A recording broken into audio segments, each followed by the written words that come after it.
போகும்போது அன்பா போகும்போது இங்க எல்லாரும் என்ன நினைச்சிட்டாங்கன்னா அன்புனா இந்த அரவணைக்கு எல்லாரையும் காப்பாற்றணும் அப்படின்னு நினைச்சிட்டாங்க. இங்கதான் உங்களுக்கு வச்சு சிக்கே. நீ எல்லாம் அறிவு பெறதுக்கு தான் அன்பு. நீ எல்லாரையும் காப்பாத்துறதுக்கு அன்பு இல்ல. புரியுது? அந்த இந்த காப்பாத்துறது கிடையாது. இது சிற்றின்பத்தை கொடுக்கணும்னு நீ நினைக்கிற, பேரின்பத்தை கொடுக்கணும்னு நினைக்கிற அறிவு வரணும் உங்ககிட்ட. அதுக்கு முதல்ல சிற்றின்பத்தை கொடுக்குற மாதிரி முதல்ல நீ எல்லாரும் கருணையா காப்பாத்து, அவங்ககிட்ட அன்பை பாராட்டு.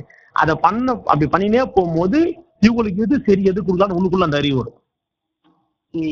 எது இவங்களுக்கு இதோட முழுமையான இன்பமா எது கொடுக்க முடியும் அந்த அறிவு தானா வரும். அப்ப அந்த அறிவு வரும்போது தப்பு ரைட்டுன்ற ஒரு விஷயத்த இல்லைன்றது உங்க அறிவு புரிய வைக்கும். கெட்டது நல்லதுன்னு ஒண்ணு இல்ல, ஏற்றத்தாழ்வுன்னு ஒண்ணு இல்ல, இதெல்லாம் உங்களுக்குள்ள அது புரிய வைக்கும். அப்படி புரிய வைக்கும் போது அந்த இது என்னவா மாறணும், இது எப்படி மாறணும்ன்ற அறிவு உங்களுக்குள்ள அப்பதான் வரும். இல்லைன்னா இது இப்படிதான் மாறணும் ஒரு அறிவு இருக்கும் உங்ககிட்ட. புரியுதா சொல்றது? இது இல்லாம இருக்கிற அறிவு வரணும்னா இந்த உலகில் இருக்கிற அந்த அனைத்து விதமான சூழலை தாண்டிடணும். இது தப்பு, இதுதான் சரி, இது சரியில்லை, ஒழுக்கம், நேர்மை, உண்மை, இது எதுவுமே அங்க இருக்காது. அது எதுவுமே அதுல வராது. அந்த தன்மை தாண்டி போய் நிற்ப. அப்ப தாண்டி போய் நிக்கதான் உன் அறிவு எதை செஞ்சா இது பெஸ்ட்ன்ற அறிவு வரும் அந்த இடத்துல. அப்போ அந்த சூசிங் தான் போகும். அந்த சூசிங் தான் நான் சொன்னல, உலக இயக்க நிற்கும். இன்னும் எல்லாமே நித்தியமான இன்பத்துக்குள்ள போனேன். அசைவுன்றது ஒண்ணு இருக்கக்கூடாது.